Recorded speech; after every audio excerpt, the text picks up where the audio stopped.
బంగాళాఖాతంలో అల్పపీడనం ప్రభావంతో తెలంగాణలో మరో 2 రోజులు భారీ వర్షాలు కురుస్తాయని వాతావరణ కేంద్రం ప్రకటించింది. ఖమ్మం, సూర్యాపేట జిల్లాలోని కొన్ని మండలాలకు రెడ్ అలర్ట్ జారీ చేసింది. ఆదిలాబాద్, ఆసిఫాబాద్, ఖమ్మం జిల్లాలో అతి భారీ వర్షాలు, మిగతా జిల్లాల్లో మోస్తరు వర్షాలు పడతాయని తెలిపింది.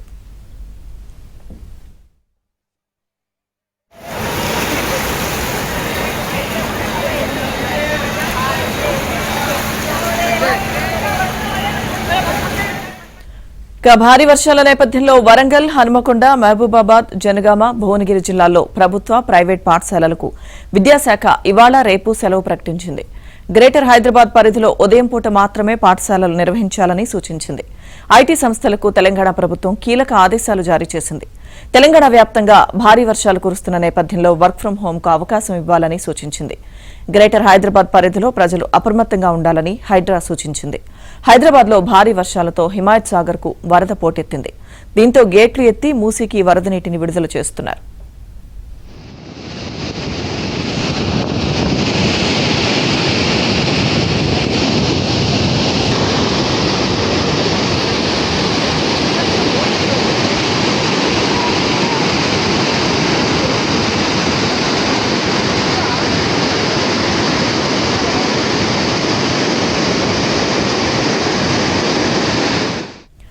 అటు వాయవ్య బంగాళాఖాతంలో ఇవాళ అల్పపీడనం ఏర్పడే అవకాశం ఉంది. దీని ప్రభావంతో ఏపీలోనూ పలు జిల్లాల్లో 2 రోజులు భారీ వర్షాలు కురుస్తాయని వాతావరణ శాఖ తెలిపింది. పశ్చిమ గోదావరి, ఏలూరు, కృష్ణా, ఎన్టీఆర్, గుంటూరు, బాపట్ల, పల్నాడు, ప్రకాశం జిల్లాలో పలుచోట్ల భారీ వర్షాలు కురిసే అవకాశం ఉంది. శ్రీకాకుళం, విజయనగరం, పార్వతీపురం, మన్యం, తూర్పుగోదావరి, నంద్యాల జిల్లాల్లో కొన్ని చోట్ల మోస్తరు నుంచి భారీ వర్షాలు కురుస్తాయని వాతావరణ శాఖ తెలిపింది.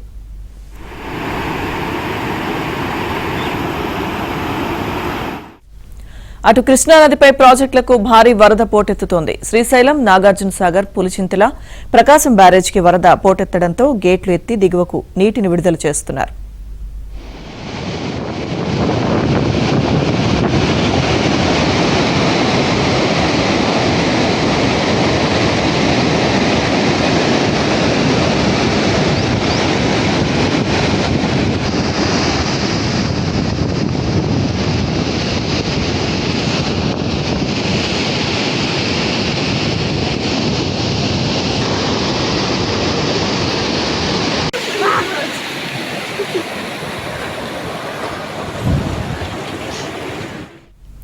ఇక అల్పపీడన ప్రభావంతో హైదరాబాద్ లో మరో 2 రోజులు భారీ వర్షాలు కురిసే అవకాశం ఉన్నట్లుగా వాతావరణ శాఖ తెలిపింది. పూర్తి అప్డేట్స్ మా ప్రతినిధి నుమాన్ అడిగి తెలుసుకుందాం.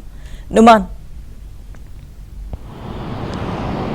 లక్ష్మీదుర్గ, రాబో 2 రోజుల పాటు ఇటు హైదరాబాద్కు ఇప్పటికే వాతావరణ శాఖ భారీ నుంచి అతి భారీ వర్షాలు కురుస్తాయని కూడా హెచ్చరికలు జారీ చేసింది. ఇక మధ్యాహ్నం నుంచి భాగ్యనగరానికి మాత్రము భారీ వర్ష సూచనలు కూడా ఇప్పటికే వాతావరణ శాఖ ప్రకటించేటువంటి పరిస్థితి. అంటే మధ్యాహ్నం నుంచి ఈరోజు అర్ధరాత్రి వరకు దాదాపు 10 నుంచి 15 సెంటీమీటర్ల వరకు వర్షపాతం నమోదయ్యేటువంటి ఛాన్స్ ఉంది. సో ఈ నేపథ్యంలో ఇప్పటికే ఇటు పూర్తిగా జీహెచ్ఎంసీ యంత్రాంగం, హైడ్రా బృందాలు అలర్ట్ అయినటువంటి పరిస్థితి ఉందని చెప్పవచ్చు. సో ముఖ్యంగా మనం చూసుకుంటే గడిచిన 2-3 రోజుల నుంచి చూసుకున్నా కూడా ఇటు హైదరాబాద్ నగర వ్యాప్తంగా కూడా వర్షం విస్తారంగా కురుస్తున్నటువంటి పరిస్థితి. పూర్తిగా ఉదయం ఎండా వేడిమి ఉంటుంది, సాయంత్రం నుంచి ఒక్కసారిగా వాతావరణ పరిస్థితులు మారుతున్నటువంటి సిచ్యువేషన్ అయితే కనిపిస్తుంది. సో ఈ రోజు, రేపు కూడా భారీ నుంచి అతి భారీ వర్షాలు కురిసేటువంటి అవకాశం అయితే ఉన్నటువంటి నేపథ్యంలో ఇప్పటికే ఇటు మధ్యాహ్నం నుంచి హాఫ్ డే స్కూల్స్ని కూడా ప్రకటించారు. సో ఇక ఐటీ కంపెనీలకు కూడా వర్క్ ఫ్రమ్ హోమ్ని ప్రకటించేటువంటి పరిస్థితి. ఎందుకంటే ఐటీ క్యాలెండర్లో ప్రతిసారి వర్షం కురిసిన ప్రతిసారి పూర్తిగా రోడ్ల మీద ఎక్కడెక్కడ వర్షం నీరు నిలిచిపోవడము, మ్యాన్ హోల్స్ పొంగిపోవడం, భారీగా ట్రాఫిక్ జామ్ అవ్వడం అనేది జరుగుతూ ఉంటుంది. ఆ సమస్యకు చెక్ పెట్టే విధంగా, ఈ ట్రాఫిక్ సమస్యకు పూర్తిగా పరిష్కారం చూపించే విధంగా ఏదైతే ఇటు ఐటీ ఉద్యోగులందరూ కూడా వర్క్ ఫ్రమ్ హోమ్ నిర్వహించే విధంగా కూడా ఏదైతే ఇప్పటికే ఇటు ఐటీ కంపెనీలకు కూడా ప్రభుత్వం కీలక ఆదేశాలు జారీ చేసింది. ఇక ఈ వీకెండ్ వరకు ఐటీ కంపెనీ ప్రతినిధులందరూ కూడా వర్క్ ఫ్రమ్ హోమ్ నిర్వహించడానికి అవకాశం అయితే ఉందని చెప్పవచ్చు. సో మరోవైపు ఈ రోజు మధ్యాహ్నం నుంచి భారీ వర్ష సూచన ఉన్నటువంటి నేపథ్యంలో ఇటు బల్దియా యంత్రాంగం పూర్తిగా అలర్ట్ అయింది. నగరంలో ఉన్నటువంటి 150 డివిజన్లకు సంబంధించి ఇప్పటికే ఇటు హైడ్రా బృందాలను సిద్ధం చేసి పెట్టారు. హైడ్రా టీమ్స్ ఏవైతే ఉన్నాయో వాటన్నిటి కూడా ఎప్పటికప్పుడు ఇటు నగరవాసులను కూడా మెసేజ్ అలర్ట్స్ ద్వారా అలర్ట్స్ చేస్తున్నటువంటి, అంటే హెచ్చరికలు చేసే విధంగా కూడా మెసేజ్ అలర్ట్ చేస్తున్నటువంటి సిచ్యువేషన్ అయితే మనకు కనిపిస్తుంది. మొత్తానికైతే ఇటు మధ్యాహ్నం నుంచి దాదాపు 10 నుంచి 15 సెంటీమీటర్ల వరకు వర్షపాతం నమోదయ్యేటటువంటి ఛాన్స్ ఉంది. ముఖ్యంగా ఇటు మేడ్చల్, సంగారెడ్డి, రంగారెడ్డి జిల్లాల పరిధిలో మాత్రం కుండపోతగా వర్షం కురిసేటటువంటి అవకాశం ఉందని కూడా వాతావరణ శాఖ అధికారులు హెచ్చరికలు జారీ చేస్తున్నటువంటి పరిస్థితి ఉందని చెప్పవచ్చు. లక్ష్మీదుర్గ.